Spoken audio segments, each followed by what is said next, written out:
नमस्कार मित्रों, भगवत चर्चा में एक बार फिर आप सबका स्वागत है। हम लोग उपनिषद में दो शब्द बहुत बार सुनते हैं, धर्म और कर्म। जिन्होंने उपनिषद नहीं पढ़ा है उन्होंने भी जीवन में ये दो शब्द जरूर सुने होंगे, धर्म और कर्म। भगवत गीता भी धर्म पे ही शुरू होती है और धर्म पे ही खत्म होती है,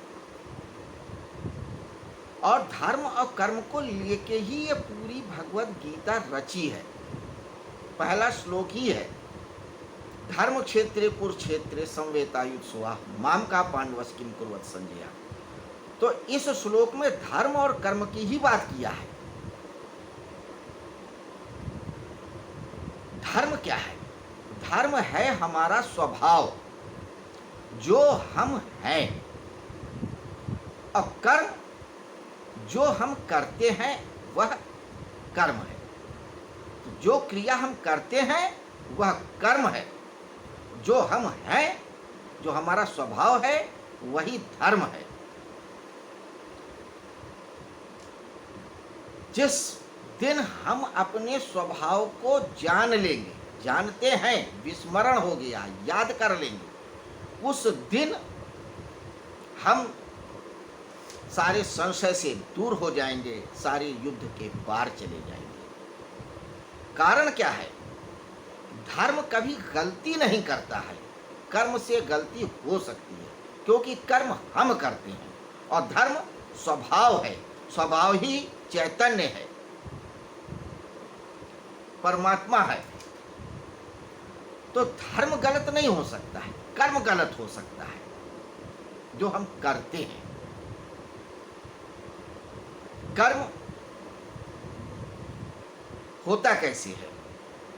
कर्म हमें बाहर की तरफ लेके जाता है। एक्चुअली कर्म जो है शरीर से होता है। शरीर क्या है? जड़ है। जड़ कर्म नहीं करता, जड़ में कोई क्रिया होती ही नहीं है, समझिए जरा। धर्म है हमारा स्वभाव, यानी जो चेतना है, जो चैतन्य है, उसका स्वभाव है।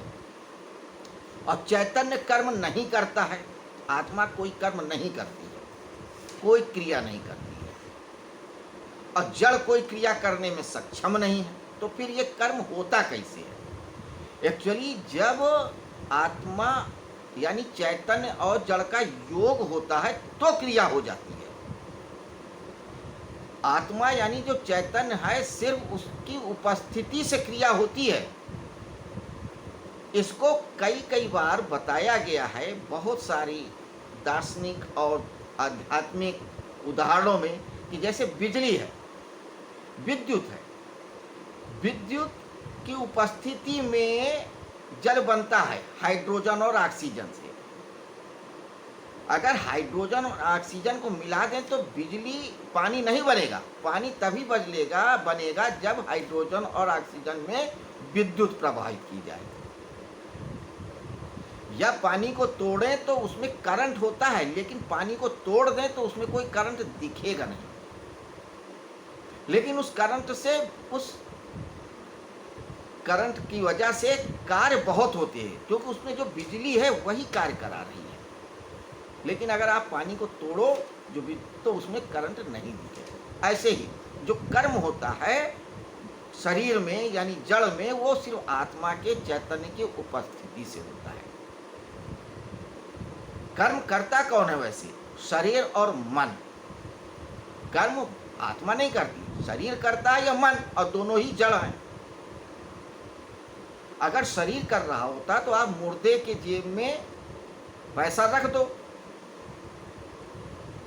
तो क्या कुछ करेगा? या उसके मुंह में कुछ डाल दो तो क्या भोजन करेगा? नहीं करेगा, क्योंकि उसमें चैतन्यता है ही नहीं, आत्मा है ही नहीं है मुर्दे में, इसलिए वो क्रिया करने में सक्षम नहीं है। लेकिन होता क्या है कि हम अपने आप को जो करते हैं उसी से पहचान बना लेते हैं। हम कहते हैं कि हम डॉक्टर हैं, हम वकील हैं, हम इंजीनियर हैं, हम अध्यापक हैं, हम दार्शनिक हैं, लेकिन आप कि ये सिर्फ कर्म है, आपके द्वारा ये कर्म हो रहा है, आप हो नहीं। आप जिस समय किसी रोगी को देख रहे हो उस समय आप डॉक्टर हो। अगर आप रोगी को नहीं देखो तो फिर आप डॉक्टर नहीं हो। या अगर आप डॉक्टरी की पढ़ाई नहीं कर रहे हो तो आप डॉक्टर कहाँ से हो? तो ये तो आपके द्वारा क्रिया किया कर्म है, आप नहीं हो। ये आपके द्वारा किया हुआ कर्म है, ये आपका स्वभाव ही नहीं है। ये जो कर्मों की यात्रा है ये जन्मों जन्मों से चली आ रही है। कब से शुरू हुई और कब खत्म होगी कोई पता नहीं है। न इन कर्मों का आदि है और न कोई अंत है। लेकिन परिणाम ये जरूर है कि ये कर्म एक इम्प्रेशन, एक प्रभाव जरूर डाल देते हैं हमारे अंदर। बार बार हम वही करते हैं, बार बार वही करते हैं। पैदा होंगे, बड़े होंगे, पढ़ेंगे, लिखेंगे, झूठ बोलेंगे, दुकान करेंगे, दौरी करेंगे, नेतागिरी करेंगे, डॉक्टरी करेंगे, संग्रह करेंगे, द्वेष करेंगे, घृणा करेंगे, प्रेम करेंगे, फिर खत्म हो जाएंगे, फिर जन्म लेंगे, फिर वही करेंगे, फिर वही करेंगे। एक चक्कर में फंसे रहेंगे इन कर्मों की वजह से, क्योंकि इन कर्मों को ही हमने अपने आप को मान लिया है। जबकि ये कर्म आप नहीं हो, ये आपके द्वारा हो रहे हैं उस चैतन्य की उपस्थिति से। जिस दिन आप ये जान जाओगे कि ये कर्म सिर्फ मेरे शरीर और मन के द्वारा हो रहे हैं, मैं नहीं कर रहा हूं, मैं करता नहीं हूं। निष्काम कर्मयोग में तो यही तो कहते हैं कि आप करता हो ही नहीं, कर्म तो प्रकृति कर रही है, सिर्फ चैतन्य के संयोग से की उपस्थिति से, जो अद्वैत है, जड़ और चेतन। तो हम करता नहीं हैं, ये आप जानोगे कैसे? ये जानने का तरीका है आप अपने अंदर जाओ, समाधि में जाओ। जब व्यक्ति समाधि में उतर जाता है, सम पे आ जाता है, तो वह अपने अंदर के सब चीज को जान जाता है। क्योंकि जो हमारा स्वभाव है वो अपने अंदर पहुंच करके जानते हैं। क्योंकि जब आप समाधि पे हो गए तो कोई क्रिया नहीं हो रही है, आप अकर्म में उतर गए हो। और जैसे ही अकर्म में आप उतरे, आप अपने स्वभाव में आ गए, आप उस चैतन्य को जान गए, उस आत्मा को जान गए। तो ये कब हुआ? जब आप समाधि में उतरे।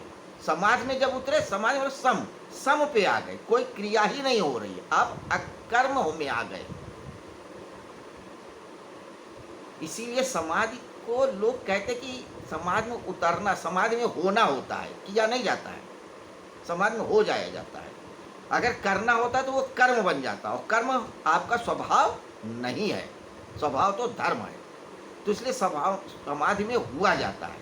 जब योगी समाधि में हो जाता है, उतर जाता है, पहुंच जाता है, तो संपे हो जाता है, अकर्ता हो जाता है। और जैसे ही आप अकर्ता हो गए, वैसे ही आप चैतन्य को जान गए, आप अपने स्वभाव को जान गए कि यही मेरा स्वभाव है, यही मेरा धर्म है, यही आत्मन है, यही चैतन्य है। तो जब तक समाधि में नहीं उतरोगे, आप आत्मा को नहीं जान पाओगे, अपने स्वभाव को नहीं जान पाओगे। तो समाधि में उतरने का रास्ता है ध्यान।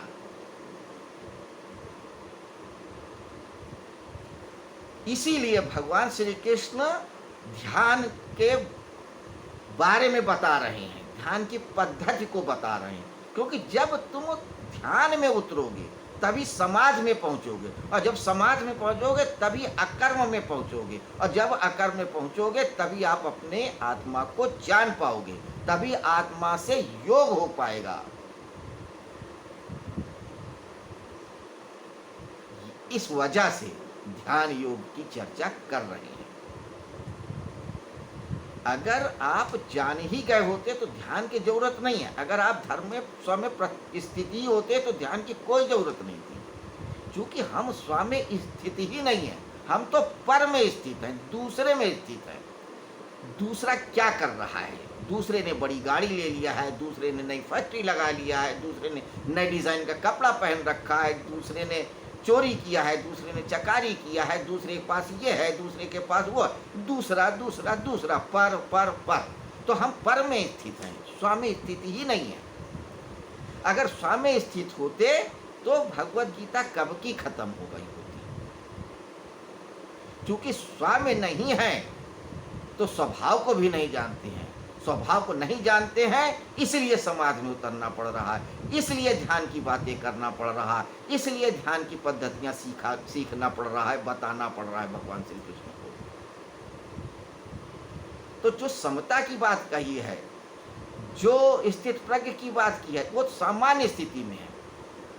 जब आप अपने स्वभाव के नजदीक हो, समझ बरकरार है, एक योग्यता है, एक एलिजिबिलिटी है आपके अंदर, तब तो उपयोगी है, नहीं तो उपयोगी नहीं है। तब आपको ध्यान में उतरना ही पड़ेगा। तो ध्यान के संदर्भ में अब ये क्या बता रहे हैं, आइए अब इस श्लोक को देखते हैं, क्या कहते हैं भगवान श्री कृष्ण। तो आज हम भगवत गीता के इस छठे अध्याय के 11वें और 12वें श्लोक पे चर्चा करेंगे। तो आइए श्लोकों को देखते हैं, फिर चर्चा करते हैं। शुचौ देशे प्रतिष्ठाप स्थिरम आसनम आत्मनः नात्युचितम नाति नीचम चैलाजिन कुशोत्तरम। शुचौ देशे, शुद्ध भूमि पर, प्रतिष्ठाप स्थिर बैठ के। तो शुद्ध भूमि पर कुश, मृगछाला और वस्त्र बिछे हैं, कुशोत्तरम, नात्युचितम नाति नीचम चैलाजिन कुशोत्तरम। तो कुश, मृगछाला ये सब बिछा करके साफ सुथरी जमीन पर आप बैठ जाओ, जो ना अत्युचितम नाति नीचम, ना बहुत ऊंचा हो और ना नीचा हो, आप स्थिर आसन में बैठ जाओ।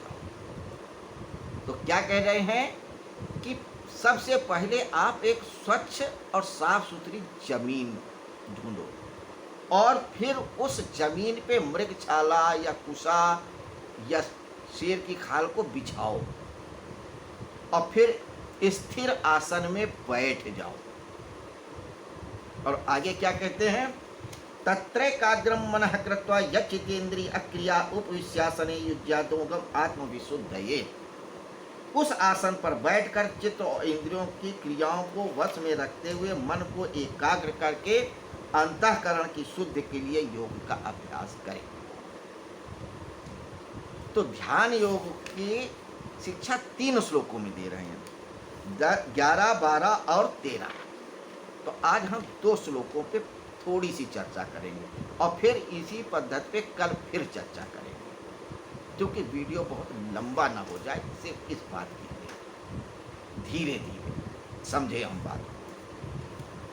तो शुचौ देशे प्रतिष्ठाप्य स्थिरम आसनम आत्मनः नात्युचितम नाति नीचम चैलाजिन कुशोत्तरम। साफ सुथरी जमीन की बात कर रहे हैं। देखिए, भगवान श्री कृष्ण बहुत छोटी छोटी बातों को बता रहे हैं। ये भी तो कह सकते थे कि ध्यान सीख लो, ध्यान करो, लेकिन नहीं, ध्यान करो तो कैसे करो, कैसे बैठो, कैसे उठो, किस चीज पे बैठो, कैसे सांस लो, कैसे प्रश्वास लो, क्या सोचो क्या ना सोचो, एक एक छोटी छोटी बात को बता रहे हैं। कल हमने कहा ना, उंगली पकड़ पकड़ के सिखा रहे हैं। इससे अच्छा कौन शिक्षक होगा, क्योंकि वो जानते हैं मन की सारी चालाकियों को, मनुष्य के अंदर की गांठों के बारे में उनको सारी जानकारी है कि मनुष्य कितनी तरीके से कुलाचे ले सकता है भटकने के लिए। एक एक चीज बता रहे हैं, इसीलिए कहते हैं स्वच्छ स्थान, भूमि। स्वच्छ भूमि की बात क्यों कर रहे हैं? भूमि का बहुत महत्व होता है ध्यान में। अगर आपकी भूमि ऊंची नीची है, उबड़ खाबड़ है, कांटे लगे हैं, गंदे हुए है, गंदी है, तो आपका ध्यान लगेगा ही नहीं लगेगा।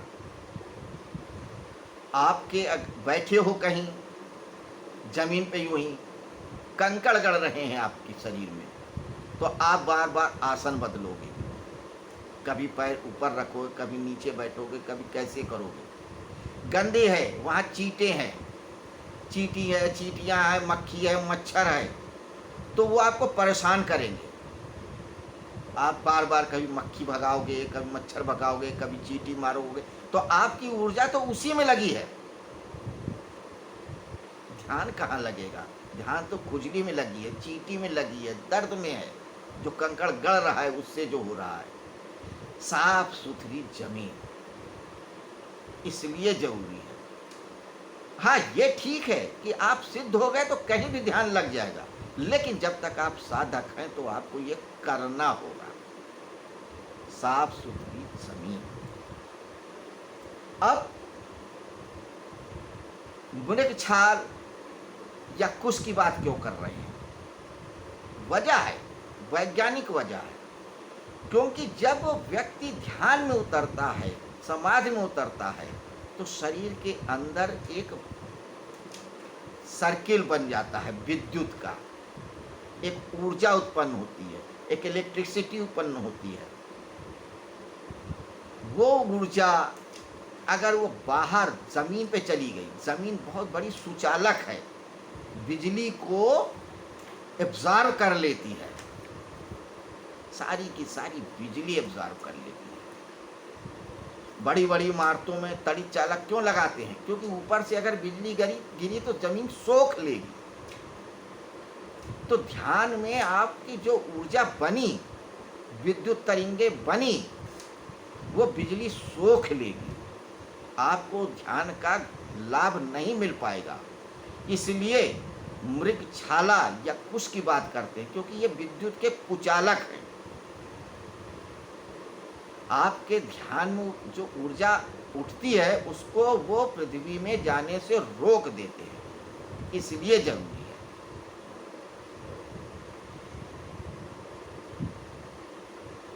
आसन न बहुत ऊंचा हो न नीचा हो, मध्यम आसन। अच्छा, अब एक तो आसन की ऊंचाई और नीचाई। कई बार आसन में आदमी ध्यान में उतरता है तो गिर जाता है, शरीर चोट लगने का खतरा रहता है। बहुत नीचा भी नहीं होना चाहिए, उससे भी खतरे हैं। कोई चूहा या कोई जानवर उछल के आ सकता है। थोड़ी ऊंचाई होनी चाहिए, इतनी भी ऊंचाई नहीं हो कि अगर ध्यान में शरीर थोड़ा सा गिरा, झुका, तो आपको चोट लग जाए। ये कारण है आसन। दूसरी चीज कि बैठने की जो पास्चर होता है, बैठने का जो तरीका होता है, उसको भी आसन कहते हैं। आप लोगों ने सुना होगा 84 आसन। 84 नहीं, बहुत सारे आसन हैं। योगेश्वरानंद जी ने तो 200 के ऊपर आसन बताए हैं। लेकिन ध्यान में जब व्यक्ति बैठता है तो कुछ पोस्चर ऐसे होते हैं जो समाधि में उतरने में बहुत ज्यादा सहायता करते हैं। तुरंत व्यक्ति ध्यान में उतर जाता है।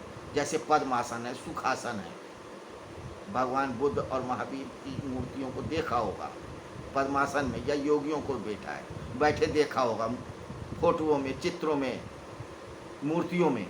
क्योंकि सिद्धासन, पद्मासन, सुखासन ये ऐसे पोस्चर हैं जिसमें बैठते ही शरीर स्थिरता को प्राप्त कर लेता है। उसमें ऊर्जा का ह्रास बहुत कम होता है। समाधि में उतरने में ये पोस्चर बहुत सहायक होते हैं। ऐसा नहीं है कि आप सिद्धासन पद्मासन बैठ जाओगे तो आसन सिद्धि या समाधि लगी जाएगी, कुछ जरूरी नहीं है, लेकिन संभावनाएं बढ़ जाती हैं, सहायता मिल जाती है। कुछ लोगों को दूसरे आसन भी काम में आ सकते हैं। जैसे हनुमान जी जैसे व्यक्ति हैं, या जो थे आत्माएं, परमात्माएं, जिन जो भी आप कहें देवता, उनको वीरासन में समाधि उपलब्ध हुई। वीरासन में बैठते थे, उसी में ध्यान लगता है। हलासन में भी बहुत से लोग बैठते हैं। ये तो व्यक्ति व्यक्ति के निर्भर करता है किसको कौन सा आसन सूट करे। लेकिन पद्मासन और सुखासन, सिद्धासन ज़्यादातर लोगों को सूट करता है। तो ये बहुत छोटी छोटी सी बातों को लेके बता रहे हैं, इनको ध्यान में रखना है। जब आप आसन बिछाने वाला, उसमें मृक्षर मतलब स्थान, आसनी, आसन चुन लेते हैं, कर लेते हैं, तब आप ध्यान के प्रक्रिया में आते हैं।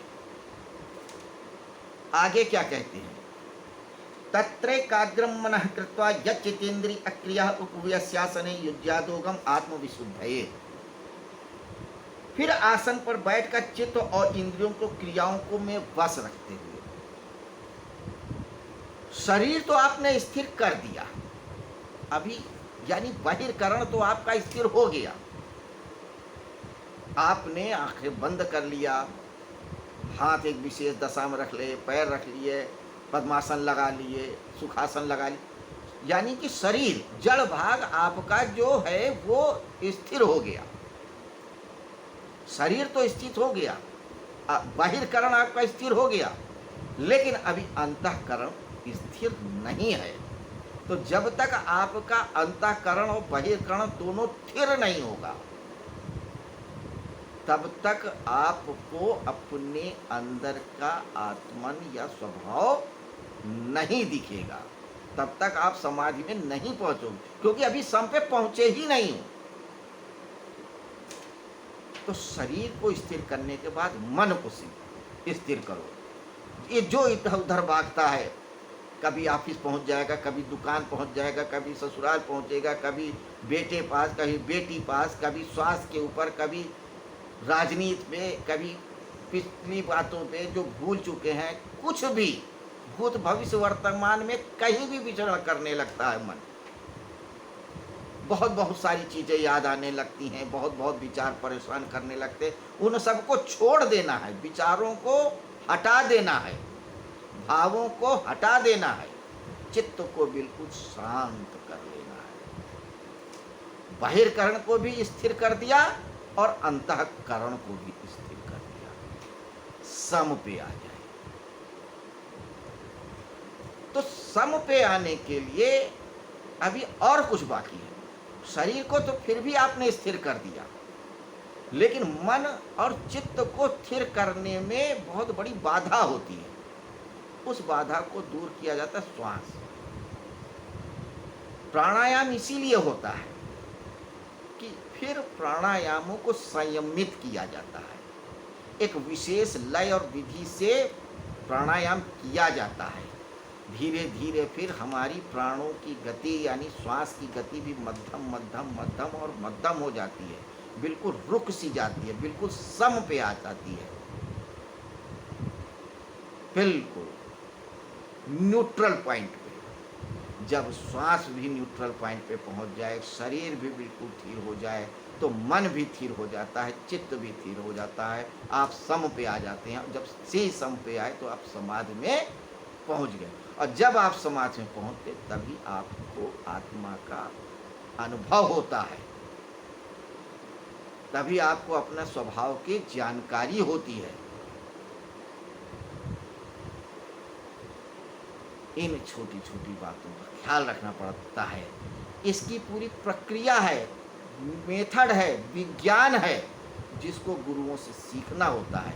किताबों से पढ़ के नहीं आता है, अपने आप से भी नहीं आता है, किसी गुरु के सानिध्य में रह करके सीखना पड़ता है, जानना पड़ता है, प्रैक्टिस करना पड़ता है, तब कहीं जा कर के व्यक्ति का शरीर और मन स्थिर हो पाता है, समाधि का अनुभव कर पाता है।